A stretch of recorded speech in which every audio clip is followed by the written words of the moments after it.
For me, one of the hardest things in overcoming the scapegoat role has been in becoming visible in the world. This video is about coming out of that place where we want to hide and be invisible, and how to gently turn up in the world to find others, to find connection, to overcome the scapegoat role, to embody our black sheepness.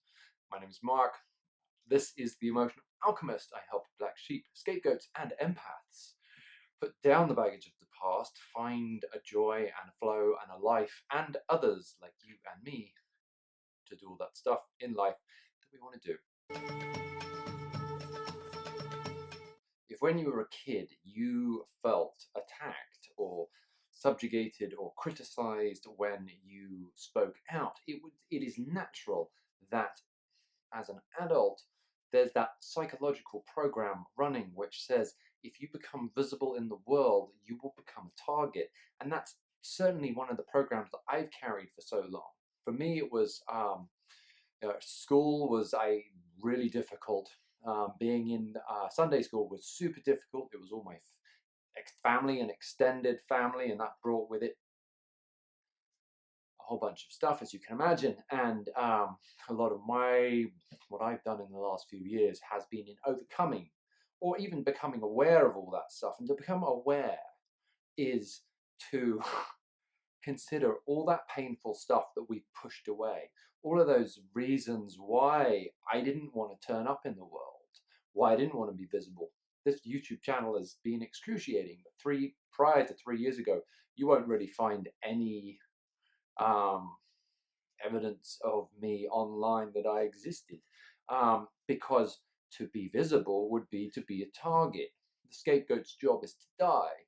It's historically, I've said it before, it's like the tribe would project all of their psychic sins onto the scapegoat, sins being those where they're out of line with their true selves. That's a lot of stuff projected onto the scapegoat, and then send the scapegoat out into the wilderness to die.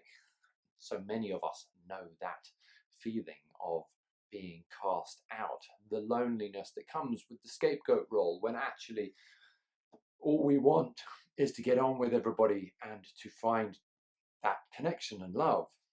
And I love the Alan Watts saying when he said, you'll never find the love you want from the people that you want it from most.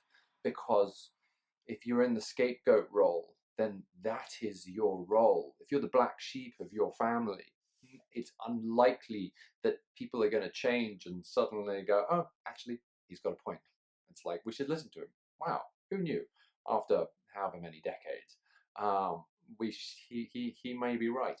Because actually, the power in the family dynamic is in denial of, in the scapegoat role, is in denial of the validity of the scapegoat. And whether now that's in work, or whether you're still in school, or whatever it is, even in social groups, it's easy for those with a stronger energy, those people who find it easy to turn up in the world. And the maximum example of that is narcissists, those people who bulldoze the emotions of empaths and feed off of the energy of empaths.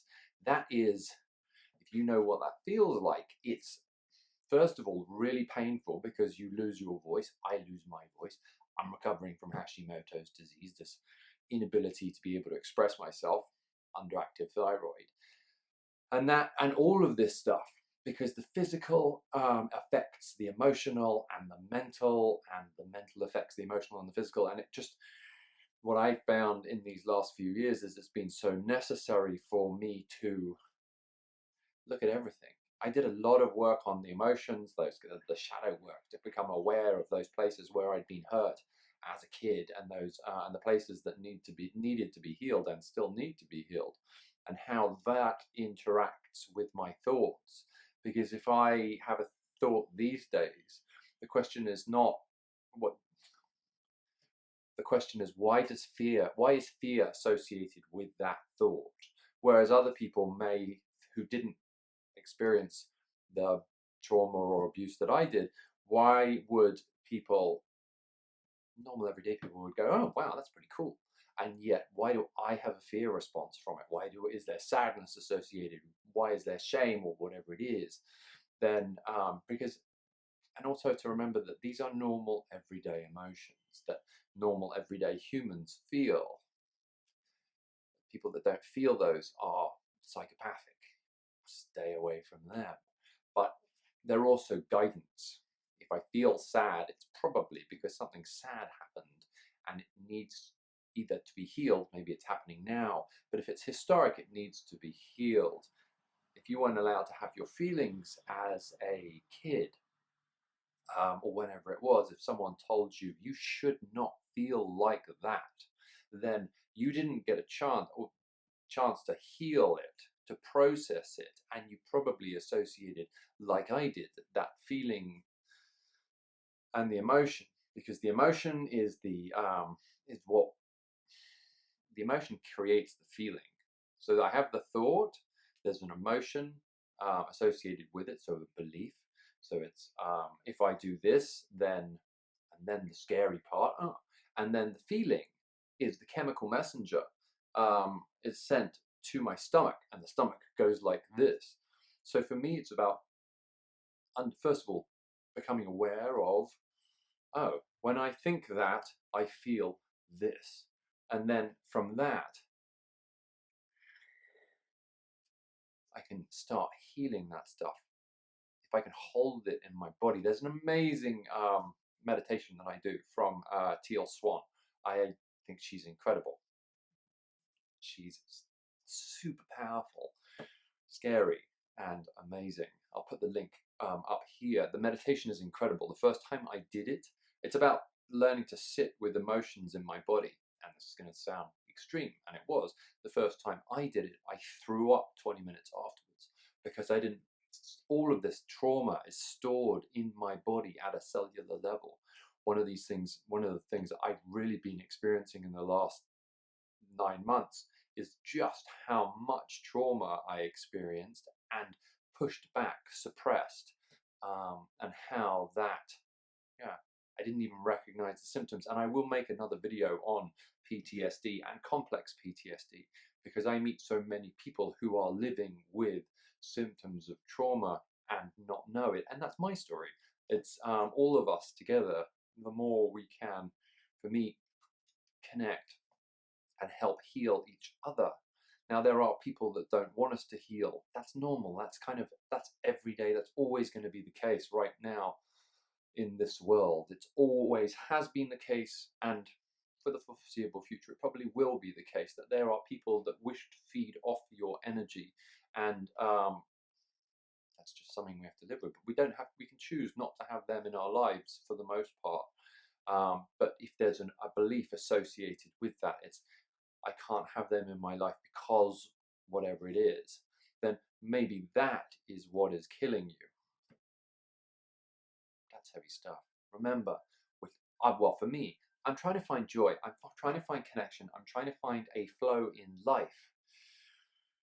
I make these videos because when I talk about my stuff, you guys tell me that you feel the same way, and for me that helps heal me. It's the most incredible thing because becoming visible in the world hasn't meant that I have become a target. I'm always going to get some criticism. There was a guy on one of my videos that said, "You sound like a cult leader," and I said, "Thank you." For someone with amazingly low self-esteem or recovering from amazingly low self-esteem, for me, a cult leader is charismatic and confident, and that's something that I've always struggled with. So I do, to become visible is to become a target, but at the same time, I am healing, and you guys are helping me heal, and you tell me that I'm helping you heal. It's like, that's what it's all about. When we find connection with each other, I find my scapegoat family and tribe, and all of that stuff. That's some pretty cool stuff. yeah, for me, one of the things that's helped me is I have an overcoming fear meditation and some daily exercises that I help to heal my body and balance my emotions. They're super quick first thing in the morning. They're also fun. There's a link in the description below, and it will take you to the website. And actually, you can download everything from one page. So. If you've liked this video and you want to see more videos like this, I make imperfect videos. I don't apologize for that. I know they're imperfect and it's painful to put out in the world, but that's kind of what it is. If you'd like to see more videos like this, hit the subscribe button, which is here, and then the little bell icon, and you'll be notified of new videos. And your next video on scapegoating is here.